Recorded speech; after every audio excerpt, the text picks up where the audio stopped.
Selamat pagi pemirsa, Tabi pun mengawali aktivitas Anda hari ini. Kami suguhkan beragam informasi aktual dan juga menarik. Semua telah kami rangkum dalam Berita Lampung. Bersama saya Fitri Amalia, berikut berita pilihan hari ini.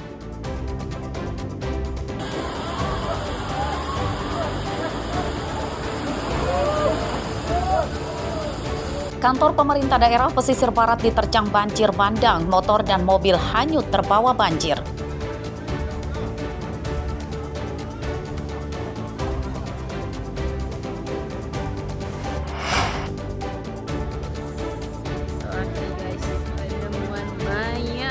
Mayat seorang pria ditemukan terapung di Laut Tanjung Selaki, Lampung Selatan.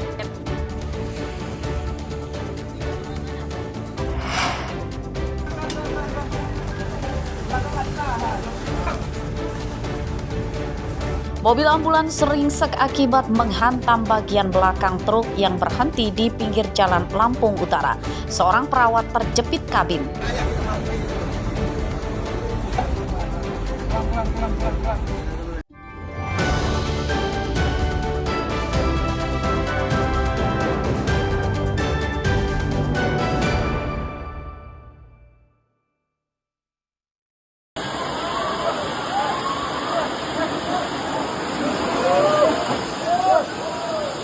Sejumlah pegawai di kantor pemerintah daerah atau Pemda Pesisir Barat Senin sore berusaha menyelamatkan sepeda motor mereka yang hanyut oleh banjir bandang.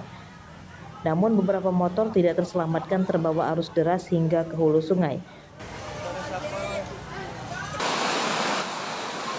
Kejadian serupa juga terjadi di area parkir mobil yang berada di lantai dasar atau basement kantor Pemda. Sebanyak 7 mobil tenggelam, 2 diantaranya bergeser dari tempat semula akibat terbawa arus banjir.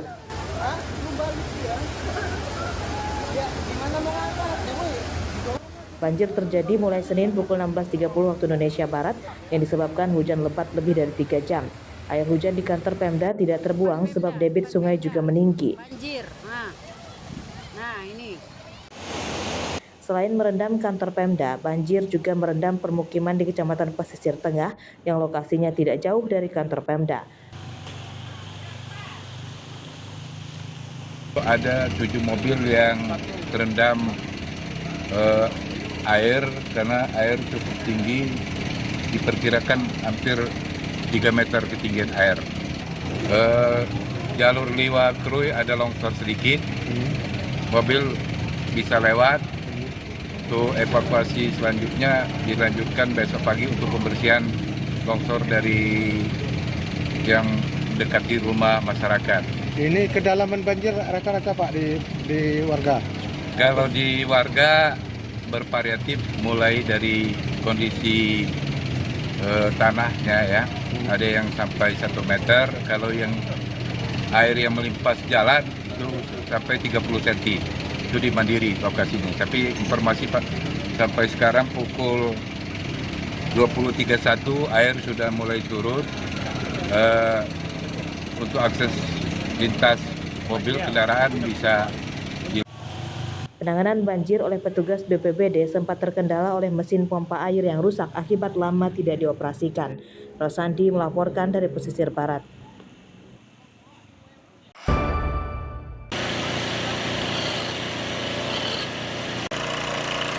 Banjir bandang yang menggenangi kantor pemerintah daerah Pesisir Barat hingga Selasa pagi belum sepenuhnya surut. Banjir masih menggenangi ruang parkir kendaraan di lantai dasar atau basement. 7 mobil dan beberapa sepeda motor di dalamnya masih tenggelam dan belum berhasil dievakuasi. Selama penanganan banjir, listrik dipadamkan dan seluruh pelayanan dihentikan sementara. Sementara ini kantor pemerintah daerah listriknya mati karena basement tertutup air. Jadi mengantisipasi hal-hal yang tidak diinginkan, PLN mematikan listrik. Otomatis pelayanan sementara ini agak terkendala. Ada kerugian yang ditimbulkan akibat banjir ini, Pak Kadis? Sementara kita lihat, dapat saksikan kurang lebih 6 mobil, 7 mobil masih di basement dan beberapa motor itu masih tertimbun. Penyedotan air ini masih kita lakukan sehingga belum bisa kita pastikan berapa besar kerugian yang Masyarakat sekitar kantor Pemda dilibatkan dalam pembersihan kantor Pemda. Banjir di kantor Pemda Pesisir Barat disebabkan saluran pembuangan air menuju sungai sempit dan tidak mampu menampung air hujan lebat. Jadi yang banyak saya lihat permasalahannya salurannya yang kurang sempurna. Nah, yang satu ada dibuatkan jembatan atau gorong-gorong. Dan seharusnya bukan gorong-gorong yang dibuatkan. Karena kita ada kayu yang melintang, positif dia akan tertutup dan tersumbat. Apalagi kalau memang saluran yang tidak pernah dibenahi dan tidak pernah dikontrol. Jadi saya mohon kepada pemerintah tempat, artinya untuk bisa mengantisipasi dengan memperbesar saluran-saluran dan membersihkannya. Kemudian yang berupa gorong-gorong itu jangan gorong-gorong lagi lah, berbentuk seperti jembatan yang seperti dulu. Banjir tidak menyebabkan korban jiwa. Banjir bandang di kantor Pemda Pesisir Barat terjadi pada Senin sore. Beberapa sepeda motor hanyut terbawa arus deras. Banjir juga merendam permukiman di sekitar kantor Pemda. Rosandi melaporkan dari Pesisir Barat.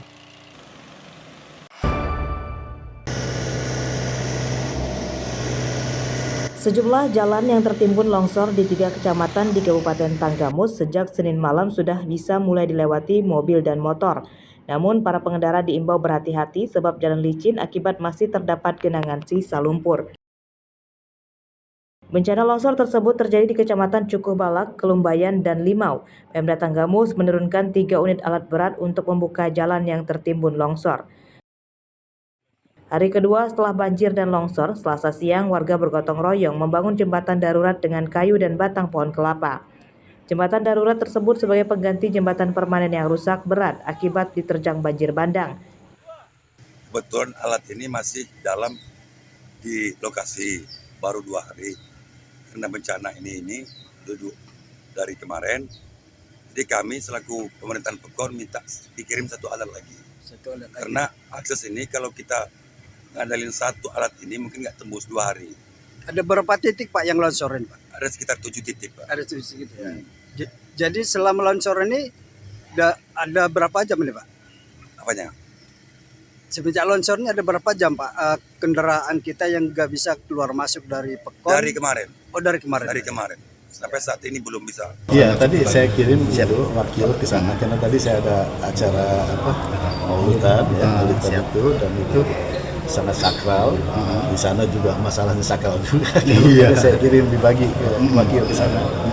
Oke. Siap. Kita besok kita ambil tindakan apa yang harus kita ambil di sana. Siap. Banjir bandang dan longsor terjadi pada Minggu malam lalu akibat hujan lebat. Ratusan rumah di 3 kecamatan terendam banjir dengan ketinggian lebih dari 1 meter. Sedangkan longsor yang menimbun jalan terjadi di 7 lokasi hingga menyebabkan aktivitas warga nyaris lumpuh.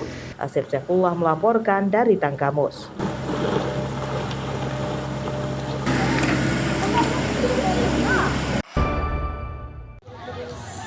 Di Selaki guys, penemuan mayat.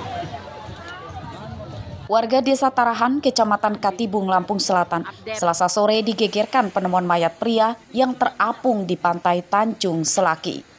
Mayat pertama kali ditemukan nelayan yang pulang melaut, kemudian melaporkannya ke pamong desa dan polisi. Evakuasi mayat terkendala ombak besar. Petugas SAR dan nelayan kemudian mengerahkan perahu untuk mengevakuasi mayat tersebut ke daratan. Saat baru ditemukan, organ mayat sudah tidak utuh dan diduga korban telah meninggal lebih dari 3 hari. Penyebab kematian korban dan identitas korban belum terungkap dan masih dalam penyelidikan. Kondisi jenazah pada saat diketemukan kondisi sudah membusuk dan kepalanya hanya tinggal tengkorak dan lengannya juga sudah terputus. Sampai saat ini Polres Lampung Selatan telah melakukan sosialisasi melalui media sosial dengan membuat imbauan kepada warga masyarakat yang merasa kehilangan keluarganya agar menghubungi Polres Lampung Selatan atau Polsek Katibung. Mayat korban dibawa ke Rumah Sakit Umum Daerah Bob Bazar Kalianda, Lampung Selatan. Ciri-ciri korban adalah berjenis kelamin laki-laki, berumur sekitar 50 tahun, mengenakan kaos panjang warna ungu kehitaman dan celana panjang berwarna abu-abu. Polisi mengimbau warga yang kehilangan anggota keluarganya dengan ciri-ciri tersebut segera melapor atau datang langsung ke Rumah Sakit Umum Daerah Bob Bazar Kalianda, Lampung Selatan. Ari Susanto melaporkan dari Lampung Selatan.